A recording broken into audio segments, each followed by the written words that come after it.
ಧ್ರುವ ಸರ್ಜಾ ಅವರು ಸಿನಿಮಾಗಳ ಜೊತೆಗೆ ಸಮಾಜಮುಖಿ ಕೆಲಸಗಳಲ್ಲಿಯೂ ಹೆಚ್ಚು ತೊಡಗಿಸಿಕೊಳ್ತಾರೆ.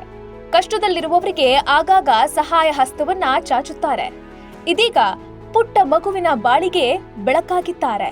ಧ್ರುವ ಸರ್ಜಾ ಮಾಡಿದ ಸಹಾಯದಿಂದ ಆ ಮಗು ಈಗ ಪ್ರಪಂಚವನ್ನ ನೋಡ್ತಿದೆ. ಅಷ್ಟಕ್ಕೂ ಆ ಮಗುವಿಗೆ ಕಾಡಿದ ಸಮಸ್ಯೆ ಏನು ಅಂತ ಹೇಳ್ತೀವಿ. ಅದಕ್ಕೂ ಮೊದಲು ಬಾಸ್ ಟಿವಿ ಕನ್ನಡ ಚಾನೆಲ್ನ ಸಬ್ಸ್ಕ್ರೈಬ್ ಮಾಡಿ.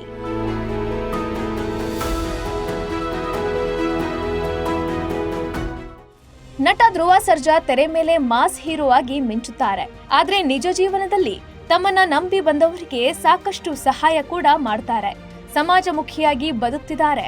ಕೆಲ ವಾರಗಳ ಹಿಂದಷ್ಟೇ ಬುಡಕಟ್ಟು ವಸತಿ ಶಾಲೆಯೊಂದಕ್ಕೆ ಕ್ರೀಡಾ ಸಾಮಗ್ರಿಗಳು ಸೇರಿದಂತೆ ಅನೇಕ ವಸ್ತುಗಳನ್ನ ಉಡುಗೊರೆಯಾಗಿ ನೀಡಿದ್ದ ನಟ ಧ್ರುವ ಸರ್ಜಾ ಈಗ ಇನ್ನೂ ಮಹತ್ವದ ಕಾರ್ಯವೊಂದನ್ನ ಮಾಡಿದ್ದಾರೆ.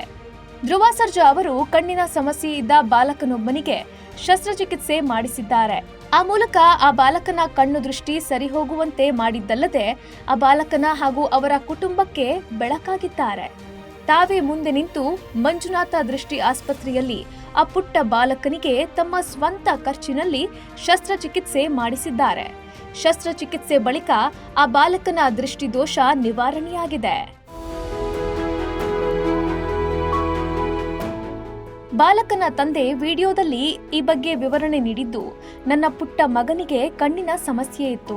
ಅದನ್ನ ಧ್ರುವ ಸರ್ಜಾ ಅಣ್ಣನ ಬಳಿ ಹೇಳಿಕೊಂಡೆವು. ಕೂಡಲೇ ಅವರು ಆಸ್ಪತ್ರೆಗೆ ಹೇಳಿದ್ರು. ಅವರಿಂದ ಮಗನ ಕಣ್ಣು ದೃಷ್ಟಿ ಸರಿ ಹೋಗಿದೆ. ಅವನು ಪ್ರಪಂಚ ನೋಡುವಂತಾಗಿದೆ ಎಂದಿದ್ದಾರೆ. ಇನ್ನು ಮಂಜುನಾಥ ಆಸ್ಪತ್ರೆಯ ವೈದ್ಯರು ಮಾತನಾಡಿ, ಧ್ರುವ ಸರ್ಜಾ ಅವರು ನಮ್ಗೆ ಆ ಬಾಲಕನನ್ನ ರೆಫರ್ ಮಾಡಿದ್ರು. ಅವನ ಪರೀಕ್ಷೆ ಮಾಡಿದಾಗ ಪೊರೆ ಇರುವುದು ಗೊತ್ತಾಯ್ತು. ಕೂಡಲೇ ನಾವು ಆಪರೇಷನ್ ಮಾಡಿದ್ವಿ.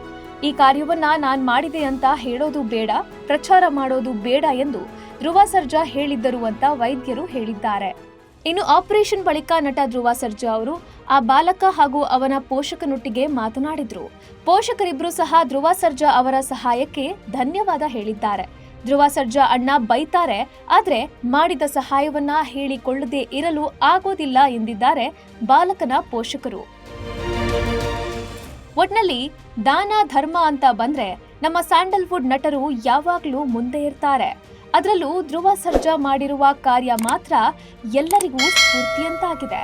ಇದಕ್ಕೆ ನೀವೇನಂತೀರಾ ಅಂತ ಕಮೆಂಟ್ ಮಾಡಿ ತಿಳಿಸಿ. Bureau report, boss TV Kannada. Latest ಹಾಗೂ ಇಂಟ್ರೆಸ್ಟಿಂಗ್ ಸುದ್ದಿಗಳಿಗಾಗಿ ಬಾಸ್ ಟಿವಿ ಕನ್ನಡ ಚಾನೆಲ್ನ ಸಬ್ಸ್ಕ್ರೈಬ್ ಮಾಡಿ. ಹಾಗೆಯೇ ಬೆಲ್ ಐಕಾನ್ ಪ್ರೆಸ್ ಮಾಡಿ. ಇದರ ಜೊತೆಗೆ ಫೇಸ್ಬುಕ್, ಇನ್ಸ್ಟಾಗ್ರಾಮ್, ಎಕ್ಸ್ ನಲ್ಲೂ ಮಿಸ್ ಮಾಡದೆ ಫಾಲೋ ಮಾಡಿ.